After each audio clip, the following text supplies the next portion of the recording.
Voilà, n'oubliez pas de rallumer vos portables à la fin de la séance, merci.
Un, deux, c'est bon.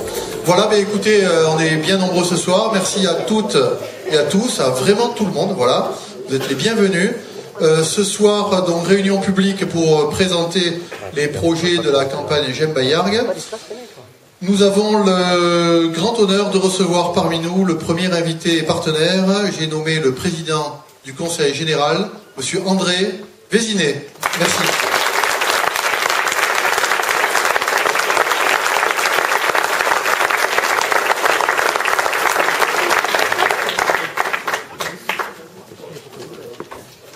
Je donne le micro, mais il faut me le rendre après. Hein. Voilà.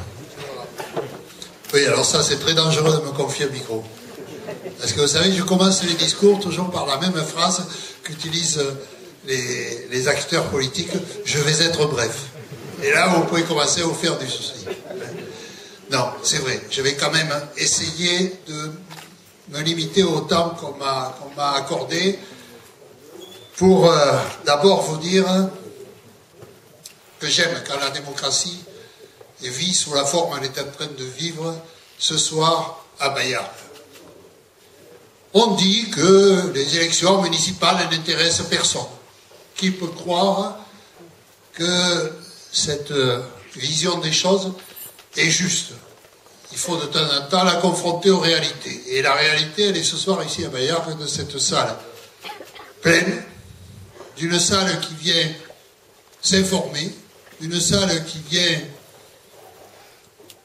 participer au débat public, qui nécessairement doit marquer un temps dans la démocratie, celui où le suffrage universel est appelé à changer le rythme, changer les personnages politiques, des fois non, des fois oui, mais en tout cas faire vivre la démocratie et donner à la politique tout son sens. Moi, la politique, on en dit beaucoup de mal.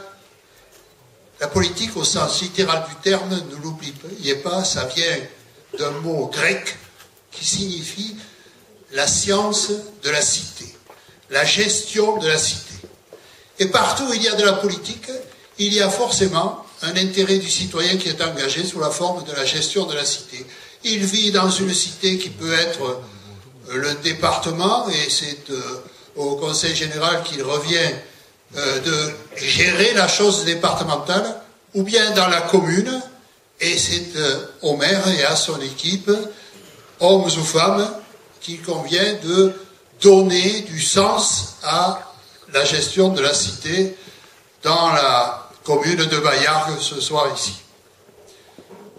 Je suis venu parce que j'ai de l'intérêt pour toutes les communes constitutives de ce département. Elles sont 343. Il n'en est pas une où je ne sois allé plusieurs fois. Ici, je suis souvent venu à Bayargues en un temps où j'y avais un ami très cher qui m'invitait régulièrement, soit pour des moments de fête, des moments de liesse populaire, comme vous savez le faire dans cette région de Petite Camargue, et il y avait là Simon Lecea qui était mon ami, mon frère d'armes, et avec lequel nous avons beaucoup sympathisé. Je sais ce soir que sans trahir de confidence, qu'une délicatesse de santé lui a imposé d'être absent, mais qu'il sache qu'au-delà de cette salle, je pense à lui. Je pense à lui parce que, comme je vous le disais il y a un instant, c'était un frère d'armes. Et puis, un jour, il m'a invité et il m'a touché au cœur parce que c'était pour donner le nom de Jean Jaurès à une artère de Baillargues, parce qu'il avait pour Jean Jaurès la même dévotion que celle que je peux avoir pour cet illustre agrégé de philosophie, ancien professeur du lycée d'Albi, qui allait se battre jusqu'à en mourir contre une guerre, et si on l'avait écouté, on aurait évité 6 millions de morts. Et cet homme avait en lui, porté en lui une force extraordinaire. Au-delà d'être un tribun remarquable, il était porteur de valeurs essentielles. Lui, le fondateur du journal de l'Humanité, qui ensuite a donné ses premières lettres de noblesse au Parti socialiste. Et Simon Léchia, sûrement, par fidélité à cet homme, pensait qu'inscrire en lettres d'or le nom de Jean Jaurès quelque part dans la cité de Baillargues, ça avait un sens politique. Je suis donc venu avec lui pour dévoiler la plaque, et j'avais de l'émotion et de la fierté. Puis Simon Léchia, mais ça c'est la règle du suffrage universel, il est notre maître à tous et nous devons nous y soumettre. Simon Léchia a été battu aux élections qui ont suivi. C'était à peine quelques temps après. Nous étions en 2001, et le 8 mai 2001, le maire qui venait d'être élu, ici, c'est le suffrage universel encore une fois, qu'il avait désigné, et il n'y a rien à redire contre cela, a commis un premier geste, celui d'enlever le nom de Jean Jaurès pour mettre le nom de la route de Castries. Et ça, je ne l'ai jamais accepté. On peut faire tout ce qu'on voudra en politique, mais ça c'est un crime de lèse-majesté pour quelqu'un qui portait en lui des valeurs universelles. Parce que Jean Jaurès aurait pu être un boutiquier de la politique dans un coin perdu de la France. Il était originaire de Carmont, mais il avait en lui le sens de l'universel et il le portait avec fierté. Et l'écouter était un ravissement. Il y a un discours qu'il a prononcé qui était le discours à la jeunesse, il l'a prononcé dans la cour du lycée d'Albi, et chaque fois que je relis ce discours, chaque fois je comprends pourquoi il fut un homme qui a tant compté au cours du XXe siècle et qui a été si important pour rassembler les foules derrière des valeurs et non pas derrière des mesquineries. Donc aujourd'hui, je vous livre cette confidence à vous qui êtes Baillargoises et Baillargois. Il y a sûrement ici, c'est dans toutes les réunions publiques comme ça, des amis du maire actuel de Baillargues, mais qu'ils sachent, et d'ailleurs, si je me permets de vous le dire à vous, c'est parce que je le lui ai dit entre 4 yeux, et qu'il sait que je ne lui pardonnerai jamais un geste aussi dégradant que celui de supprimer le nom de Jean Jaurès.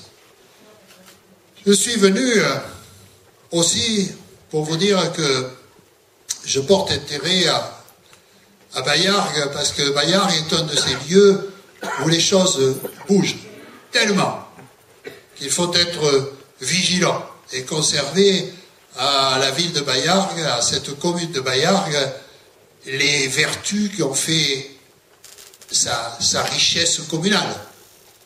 C'est une commune qui aujourd'hui, je crois, pas me tromper, dépasse les 6 000 habitants, n'est-ce pas José? Les 6 000 habitants, c'est déjà une ville. Ça n'est pas encore une ville moyenne ou une grande ville, mais c'est une ville. Elle marque le paysage. Et à le marquer, bien sûr, autant qu'elle puisse fédérer des énergies, mettre en commun toutes les forces possibles pour son avenir, pour sa structuration. Et c'est la raison pour laquelle le président du Conseil général que je suis, contrairement à certains bruits que j'ai entendus, mais qui étaient sûrement des bruits qui avaient été déformés ou qui étaient des mauvais bruits, n'est pas resté insensible aux demandes de la commune de Bayard. Et j'ai fait mon devoir comme pour chacune des villes constitutives ou des communes constitutives de ce département. En faisant des choix cependant. En disant un accord dans la discussion générale autour de la majorité qui me soutient au Conseil général. Vous savez que c'est une majorité importante et une majorité socialiste. Et nous avons essayé de faire le tri de ceux qui convenaient d'accompagner et de ceux qui ne nous concernaient pas ou avec lesquels nous n'étions pas forcément d'accord. La politique, c'est ça aussi, c'est la liberté du choix. C'est de pouvoir dire, à tel moment, nous allons aider tel ou tel projet, mais nous ferons un choix. Je me souviens notamment de cet équipement, qui est un équipement dit de loisirs, un espace ludique, avec un plan d'eau, avec un centre de loisirs, avec toute une série d'éléments, où l'on m'a dit, ben attention, Vésiné, si tu finances pas, il y avait presque un peu de menace dans le propos, alors les autres partenaires ne financeront pas. Et on me mettait presque en cheville sur le fait que cet équipement ne pourrait pas voir le jour si le département n'y contribuait pas. Eh bien, dans la sagesse qui est la nôtre, parce que nous avons à réfléchir sur les problèmes, nous avons fait des choix qui sont des choix d'infrastructure. Parce que nous, ici, nous avons besoin d'équiper en infrastructure les cités, surtout lorsqu'elles sont soumises à des évolutions aussi fortes que celles de Bayard. Et c'est la raison pour laquelle nous avons participé à l'ensemble du dispositif, je viens de le voir en passant là, mais ce dispositif appelait des modifications en matière d'aménagement de routes notamment. Donc, je ne me souviens plus du numéro, là, RD26 et RD26.1, c'est ça. Il fallait aménager RD26 et RD26.1, et là, j'ai trouvé que le département était dans son rôle aux côtés de la commune de Bayargues pour apporter un concours financier. Concours financier qui ne fut pas un concours simple, puisque sur 3 250 000 euros, le département a eu une contribution de plus de 2 millions d'euros sur cet équipement d'aménagement de la route.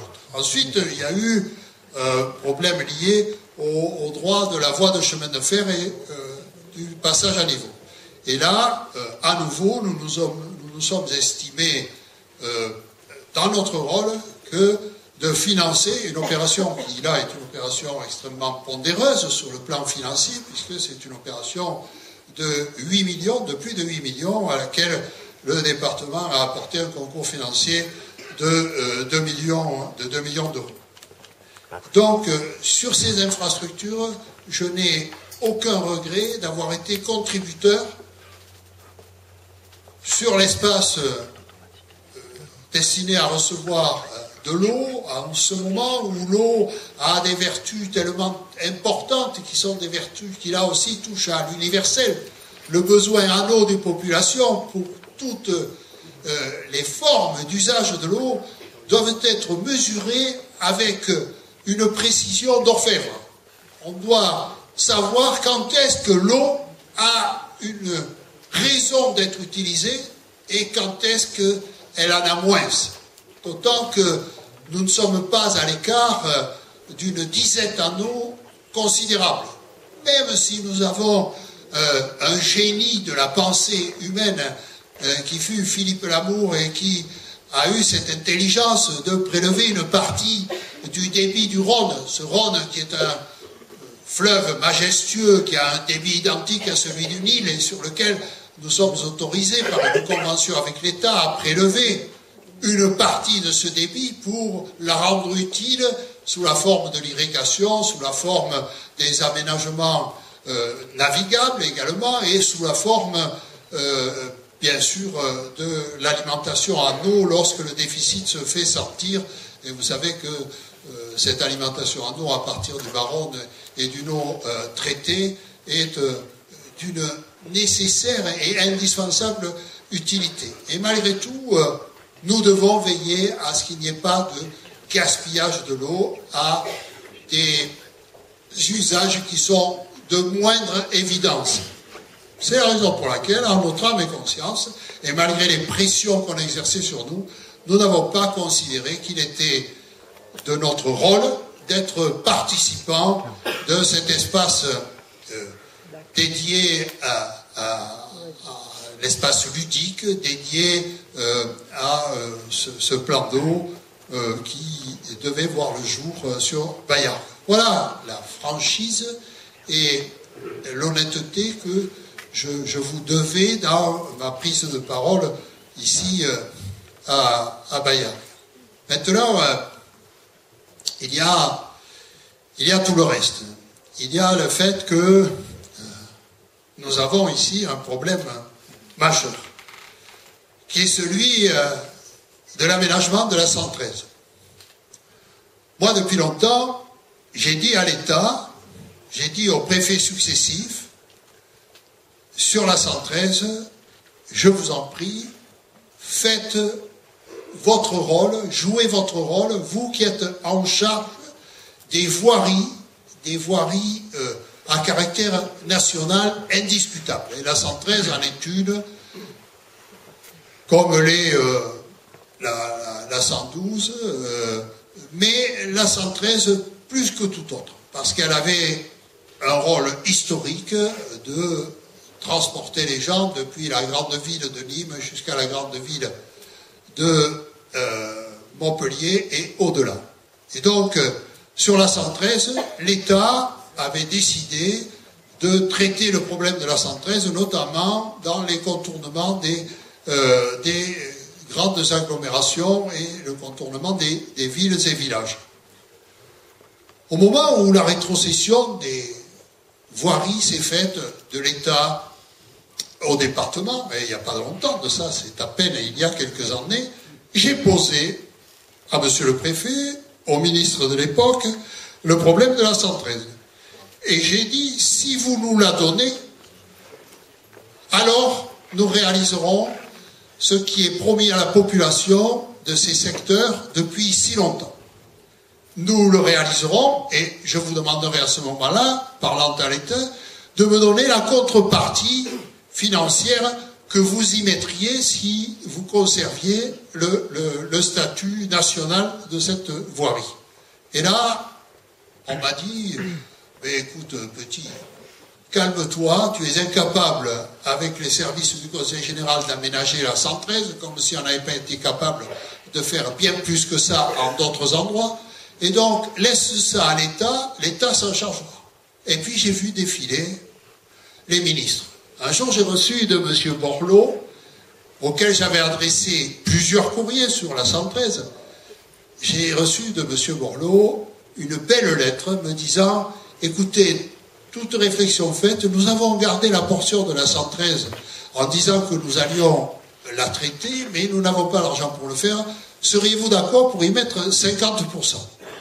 Là, j'ai dit « Écoutez, vous forcez un peu la dose quand même. » Après que je vous ai fait la proposition d'être le maître d'ouvrage, et la maîtrise d'ouvrage, ça n'est pas rien, parce qu'on ne s'engage pas seulement sur la qualité de l'ouvrage, on s'engage aussi sur le financement en priorité sur cet ouvrage. J'ai dit, maintenant, vous venez me dire que vous mettriez que 50%, et moi, comme par mystère, alors que vous m'avez donné par ailleurs 3500 km de route, et que je suis en train de les mettre à niveau parce que vous les aviez laissés en déshérence, vous venez me dire qu'il me faut faire la 113 maintenant, mais c'est impossible. Je n'ai pas les financements pour le faire. Donc, regardez votre copie et faites l'ouvrage que vous aviez promis de faire. Il n'y avait pas que ça d'ailleurs. Il y avait également la liaison entre la A750 et la A9 entre Juvignac et Saint-Jean-de-Védas. Et là aussi, même chose, il y a une urgence de faire ça. Hein. Et le ministre m'avait répondu, mais ça, petit, c'est pas de l'ouvrage pour toi, laisse faire l'État. Même chose, même lettre de monsieur Borloo me disant, allez vous faire voir, si vous financez pas, ça ne se fera pas. Donc, j'ai commencé à regarder de quelle manière nous pourrions essayer de convaincre l'État de faire son ouvrage, et puis en même temps de voir si on pouvait accrocher quelque argent du département à cette opération. Lorsque j'ai reçu une lettre tout aussi élégante de Madame Kosciusko-Morizet, me disant, écoutez, tout bien réfléchi, sur la 113, il n'y a plus un rond, et l'État ne pourra pas la financer. Et sur la jonction entre la 750 et la A9, même chose, il n'y a plus d'argent, débrouillez-vous. Alors là vraiment, ma colère fut énorme et j'ai piqué quelques grosses rognes à la tribune de l'Assemblée départementale et c'est allé, je sais, jusqu'aux oreilles des ministres de l'époque. Donc maintenant, nous allons élaborer un contrat de plan. Moi, je vous le dis, je suis prêt, et je l'ai dit à monsieur le préfet, et je veux rendre ici hommage au préfet Pierre de Bousquet, qui a entendu ce discours et qui m'a dit, vous avez raison, monsieur le président, il faut que nous en sortions de ce traitement de la 113 et de cette jonction entre la 750 et la A9, il faut que nous en sortions par des réalisations majeures qu'attendent les usagers et qui, en plus de l'attente des usagers, sont des évidences parce que c'est comme ça qu'on constitue des bouchons et puis qu'après on pleure parce qu'il y a des niveaux de particules qui s'échappent dans l'atmosphère et qu'il faut prendre des mesures comme celles qui viennent d'être prises en région parisienne. Et surtout, ne vous faites pas d'illusions, nous ne sommes pas à l'écart de ce genre d'ennui. Parce qu'il se trouve que les vents dominants ont chassé cette masse de particules qui menaçaient les régions parisiennes puis les régions de l'Est. Mais regardez, encore, elle n'est pas arrêtée, même si ce soir, après 12 heures de circulation en alternance dans la région parisienne, on a fait cesser la mesure, nous ne sommes pas à l'abri de ça.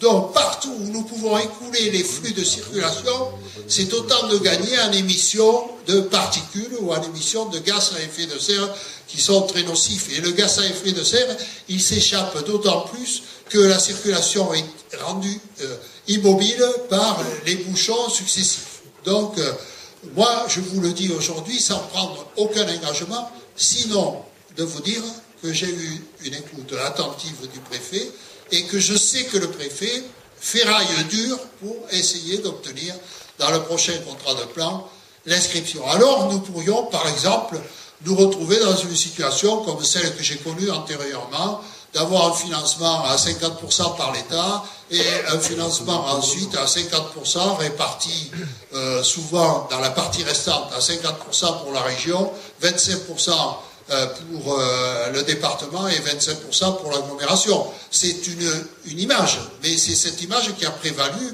dans bien des situations sur des contrats de plan antérieurs où l'État mettait sa part. Donc j'espère, malgré la difficulté et la faillite dans laquelle se trouve l'État, qu'ils arriveront à considérer qu'il y a là une nécessité absolue de faire. Et je vous promets que, en tant que président de l'exécutif départemental, je ne resterai pas sourd à cette demande dont je sais qu'elle est ici une demande partagée par le plus grand nombre, et ceci n'est pas une affaire de droite et de gauche. C'est à l'évidence une affaire d'intérêt général. Or, qu'est-ce, encore une fois, que la politique, sinon le service de l'intérêt général. Donc voilà quelques éléments qui sont ici des éléments susceptibles de vous intéresser. Bon, je sais que j'ai fait l'objet d'une polémique pour ne pas avoir aidé l'école de Bayargues. Alors là, si vous voulez, l'aide à l'école, elle n'est pas du tout dans les compétences du département. Dans la loi de décentralisation, celle de 82, puis les différentes boutures qui ont été, l'école communale n'est jamais de la compétence du département. Et quand, parce que pour être honnête, je dois vous le dire, nous aidons une école communale, c'est parce que nous sommes placés devant une obligation formelle de le faire, car la commune est de petite taille et qu'elle ne peut pas faire une école avec le maigre budget communal qu'elle a. Alors c'est vrai qu'il m'arrive de temps à autre d'aider dans les hauts cantons des écoles primaires, maternelles, parce que je sais que dans la commune, je suis allé visiter l'école, elle est plus du tout fréquentable par les enfants dans des conditions convenables, ni par les enseignants, ni par les parents d'élèves, et je considère qu'à ce moment-là, le département doit faire en sorte que l'on puisse scolariser les enfants, les amener vers cette école qui est l'école, la plus belle école de formation du citoyen, qui est l'école laïque, et les amener vers cette école, eh bien, est une nécessité absolue, sauf à créer des territoires à plusieurs vitesses en matière de justice devant l'accès au savoir. Voilà, ici, à Baillargues, j'ai considéré que la commune de Baillargues était assez puissante, aidée par d'autres partenaires, pour mener à bien un projet d'école et qu'elle n'avait pas besoin de... Donc, je m'en suis expliqué avec Messonnier, je le lui ai dit, bon, ça lui a pas fait forcément plaisir, mais bon, c'est ainsi. La vie au quotidien des collectivités est scandée par la possibilité de faire ou l'impossibilité de faire. Voilà. Donc, comme j'arrive au bout de mon temps de parole, je veux vous redire qu'ici, j'ai bien regardé les résultats antérieurs. José Martinez est un ami.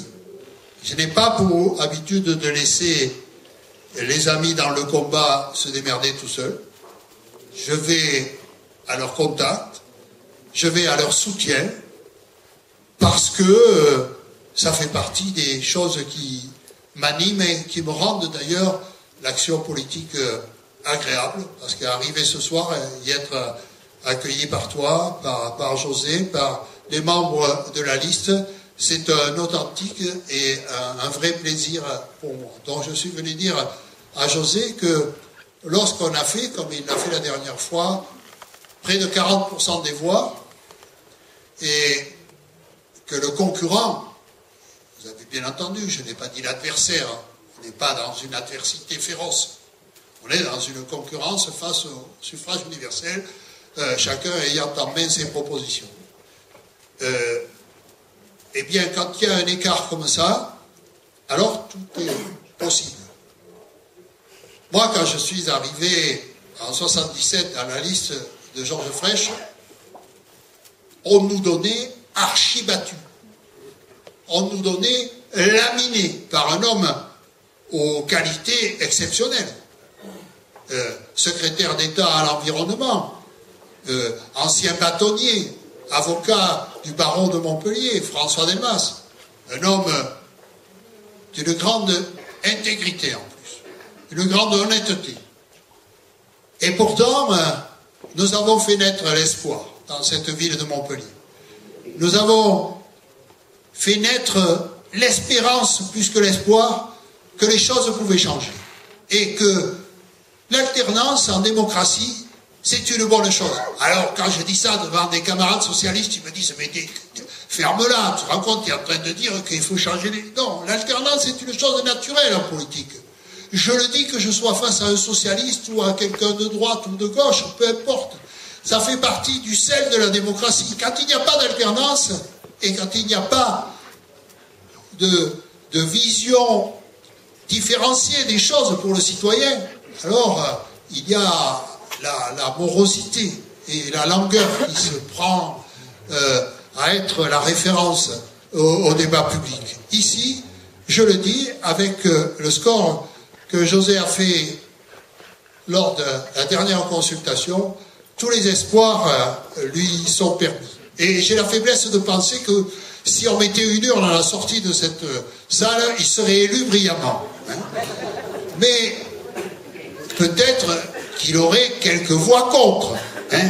Ce sont les observateurs vigilants qui sont là. Hein. Et je vous remercie d'exercer aussi cette vigilance, parce qu'elle fait partie des choses de la vie démocratique.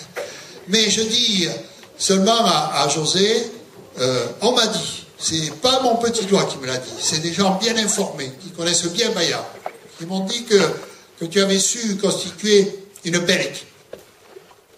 Vous savez, une de ces équipes qui met dans le combat avant tout la passion pour un territoire, la passion pour une commune et ses habitants, la passion pour que se développent des activités de voisinage, des activités de bonne intelligence.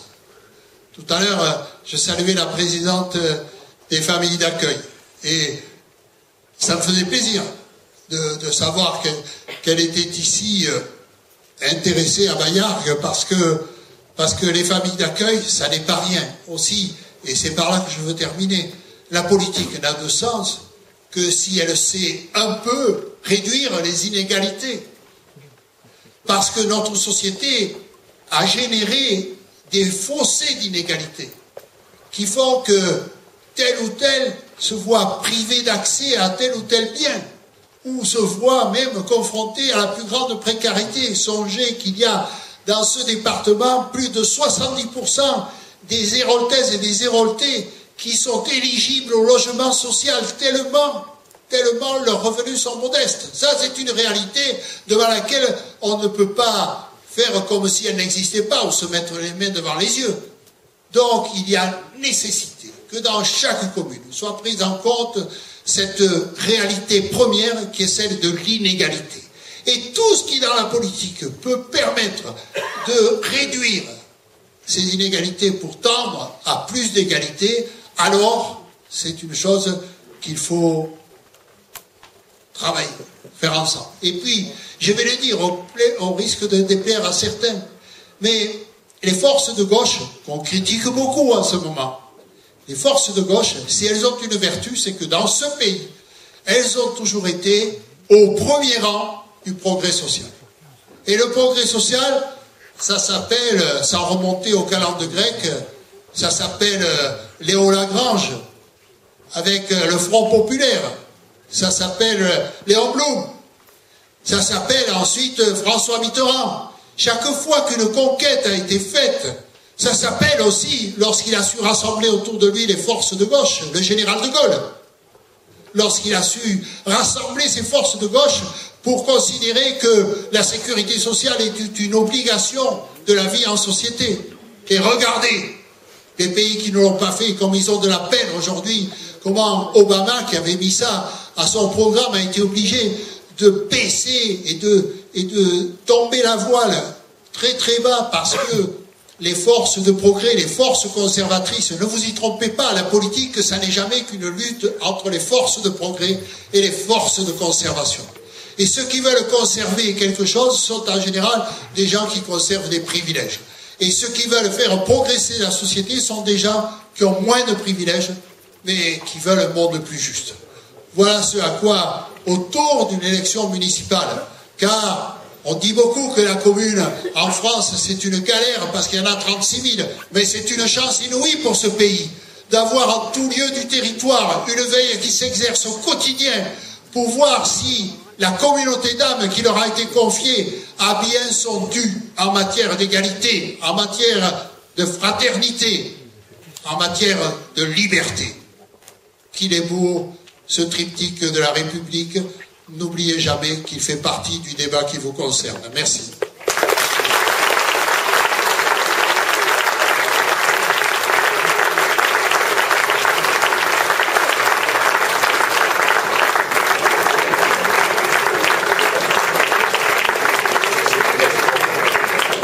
Merci André Vézinet, merci le président du Conseil général. J'appelle en deuxième partie Fanny Dombocost, la députée de notre circonscription, la 3e circonscription. Voilà.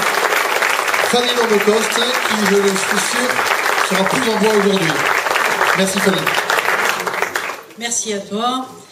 Bonsoir tout le monde. Je suis ravie de voir une salle aussi bien remplie, puisque c'est la 2e fois que je viens à Bayard soutenir José. Ceux qui ne le savaient pas le savent maintenant. José est un ami et donc je suis toujours à ses côtés pour le soutenir, lui et toute son équipe.